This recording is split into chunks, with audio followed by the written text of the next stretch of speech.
Well, we're back. We've had that run up. We've picked up the hydraulic splitter. A few other things. Let's go and have a look. So from a scrap point of view, we'll have to work it out. I've done 12.5 miles. That's just the return journey. So double that. 25 miles. What do I get? I get 50 miles a gallon, so it took me half a gallon. 2.5, 3 pounds, English pounds, was the cost in fuel. So I suppose, really, I better go and see if I've got more than £3 worth of turn out of it. But it weren't just about money. Helping somebody out who give me some good stuff in the past. And the guys over there across the pond, you know, you've got to build up those relationships. You never know. The next one could be a good one. What have we got? What have we got?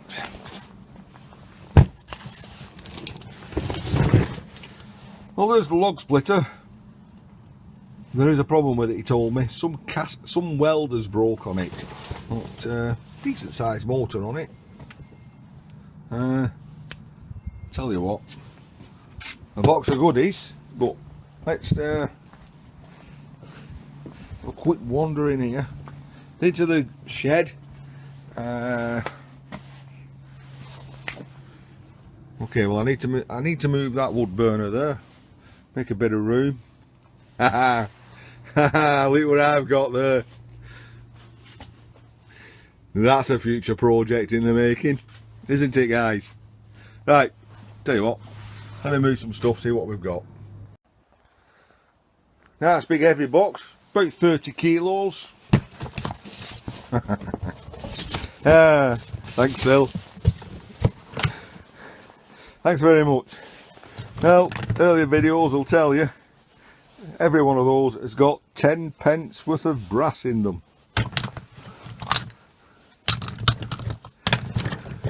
If only I could sell one of those on eBay for £1, I'd be quids in. £1. What have we got in there? 200? Well, 200. Each one's worth 10p. 20 quid. Paid for my fuel straight away. So back at the car, this little hydraulic log splitter. Tells me something like there's a button there which you've got to press in, and at the same time as you press it in there's a little lever under there that you pull forward at the same time, so it needs two hands, so you can't have one hand stuck around here and chop your fingers off. Slowly chop your fingers off. Anyway, we'll plug that in and have a little go. We also picked up 2 gas heaters, both in working order. Very fortuitous for me at this, because bloody freezing in that garage, or has been last few days. I was going to drill a hole in the wall and set up a wood burner. I still am going to do, because these things cost money to run. Burning wood is free, if you've got a supply of wood, that is. So let me put that away and let's go through with, I'll show you what these two are. Both work. He says the piezoelectric doesn't work on that one or that one, but you just have to light it with a match. I only need one, so I think the better one I'll just stick on eBay, sell it, try to recoup a little bit of me time and costs. I'll put these in the garage. So, the story of a part-time scrapper, full-time hoarder. First you make space, then you fill it. As I said, very fortuitous.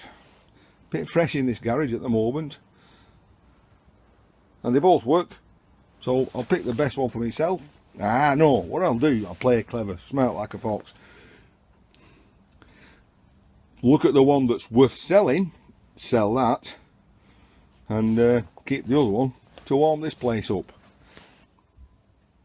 So we'll plug that in a bit later, because I've got to nip out and do an errand, and we'll see exactly what's up with it. Later, guys.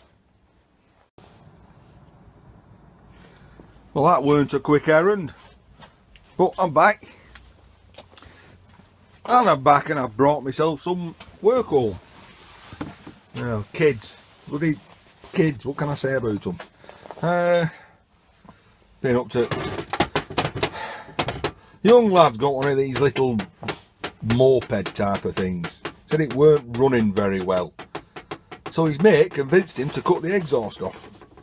Or the restrictor, or whatever that bit is, off. And now it sounds absolutely shocking. Can I weld it back on? Well, Jason, you know, I'm not much of a welder, but at least that looks thick enough even for me to weld. Be like a jigsaw. So I'm going to crack on with that. That's part of my next video. Come on, who's guessing what that's going to be? Delving into dangerous stuff, transformers, wire wrapped round laminated steel.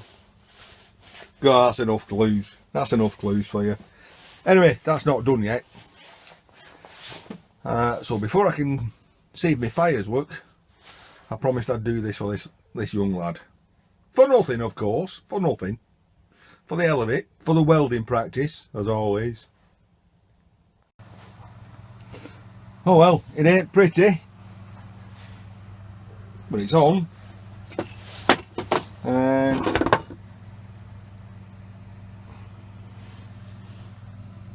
I don't think it'll fall off. I'll even treat him to a little bit of heat resistant paint. Oh well, our young wants. So we've got this set up on the bench. Heavy little bugger it is too. He said a welded split. So what I'm going to do, I'm just going to quickly whip off this guard and the side, other guard, and see what welder's cracked. Well, I've whipped the side guards off, and God forbid that I touch it now, I might very slowly lose my fingers. Anyway, let's switch it on. Right, well, I've removed that. I've plugged the bugger in. What did the guy say to me? Press this button down here. Hold up. That's the pump running. I put my handle in here. Very loose. Careful not to get my fingers anywhere near here in case I lose them.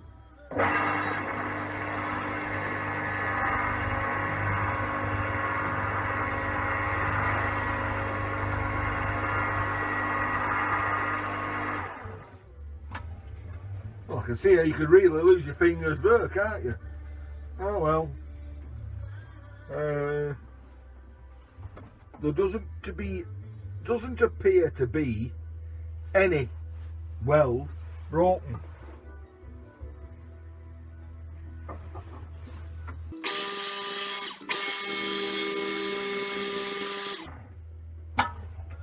When you let it go, it goes back on its own accord. That tells me there's a big bloody spring on the other side or something, or somewhere. Oh well, I don't know. Go on, let's find a piece of wood. Well, pretty typical, innit? I've tied it up, can't find any wood. I've got this little bit here, so I'm going to stick that on there. And here goes. Whoa, look at that baby go.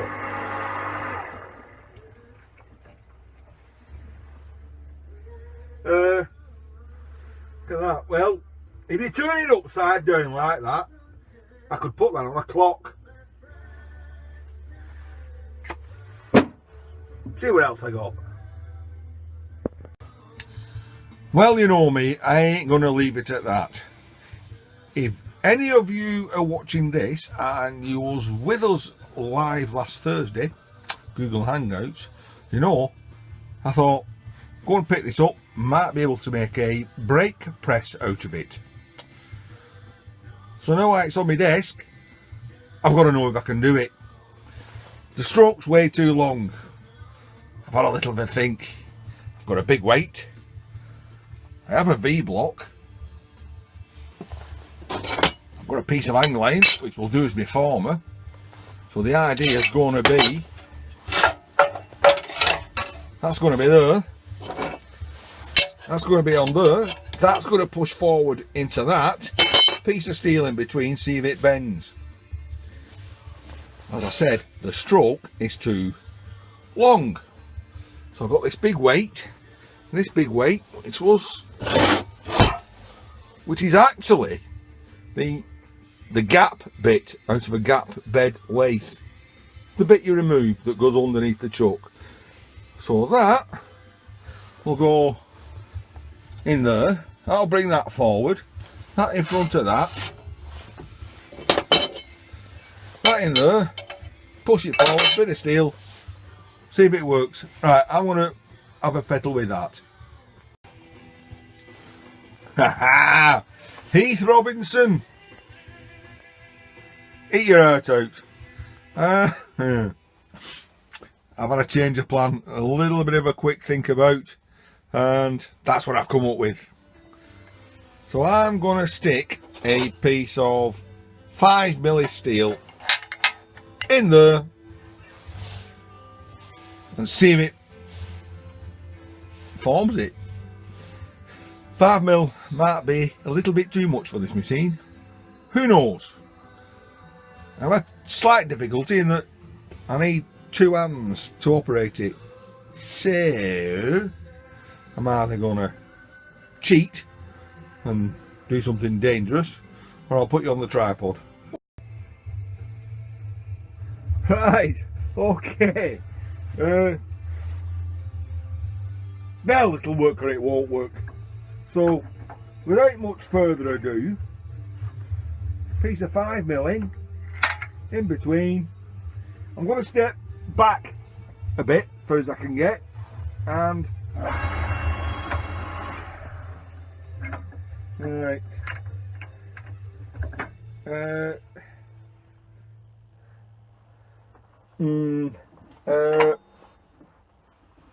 be happy with a little bit of a packing piece under there. I don't know what I've got.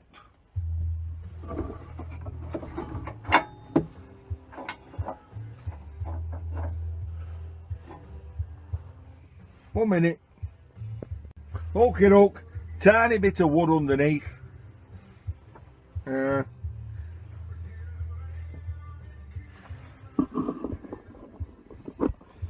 Guys, it could go horribly wrong. Sorry, didn't take that up at all. It could go horribly wrong. I might not be there next Thursday. This could just fly off in 1,000 pieces. I doubt it. My guess is it won't even bend it. Might try some 3mm afterwards, but go on, back down. Less waffling. More to the action. Right. We seem to be lined up. Finger on there. Start going. In a bit. Contact. Pressure, pressure, pressure. Whoa! Read it and weep, lads. Read it and weep. 5mm. I'm gonna make myself a brake press. Alright, you know, it's not the tightest bend. Shit, what the hell? I mean, I've just got a piece of angle iron and a...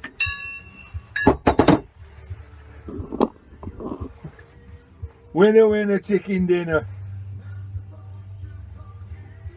5mm. 8mm? I'm gonna find some 8mm. Why 8mm? It's straight to 10mm. Admittedly, it's round better, but straight to 10mm.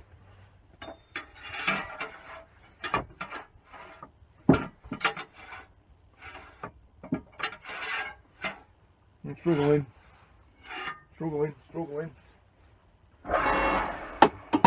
I'm gonna cheat.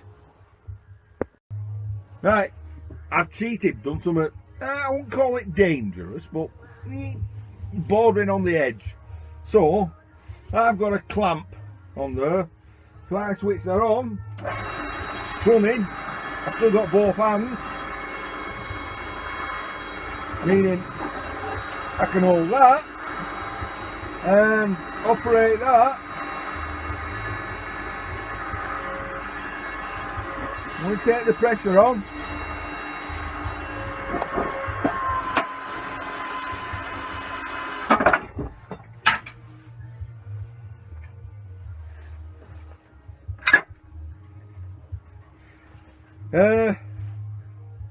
As it happens, and quite, you know, I pressed it where there was a hole and it snapped it off.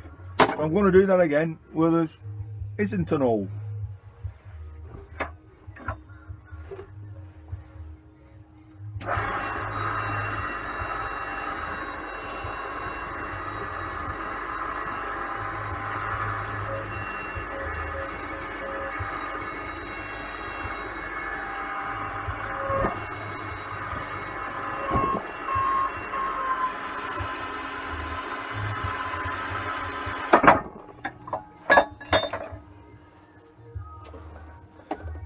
$10mm, easy peasy, no problem. Before I start ramping up to 12mm, I'll probably fine tune it. Anyway, as I said, this is what it's all about. Being in your garage, playing. I don't think what I've done there is inherently dangerous.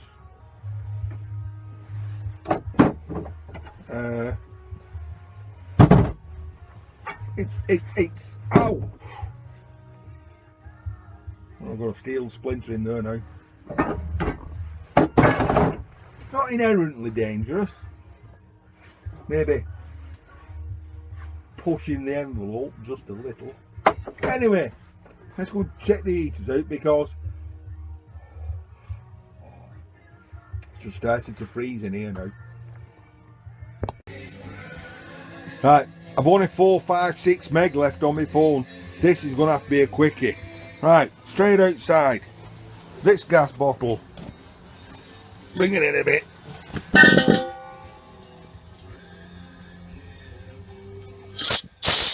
Well, there's gas in that. Whew, that stinks. And this one, well, I can tell by the weight there's gas in that. Let me set that up, see if it lights. Well, okay guys, I don't know if you can see that. I'll turn the light off. Easy peasy. Well, that works. I can feel the heat already. I think, right, so all in all, yeah, I mean, look at it, and outside now, it's pitch black. So I started this this morning, crack of dawn, been out, done my errands, end of the day.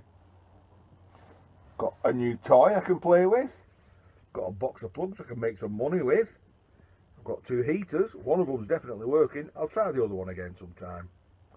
You guys, I'm down to 200 meg on my phone. Catch you all, as always, in the next vid. Don't forget Robert Nurden, our host, live Thursday night UK time. I'm there, Guido is there, Vince is there, Jason's there. Be there as well, ish, if you want, kind of thing.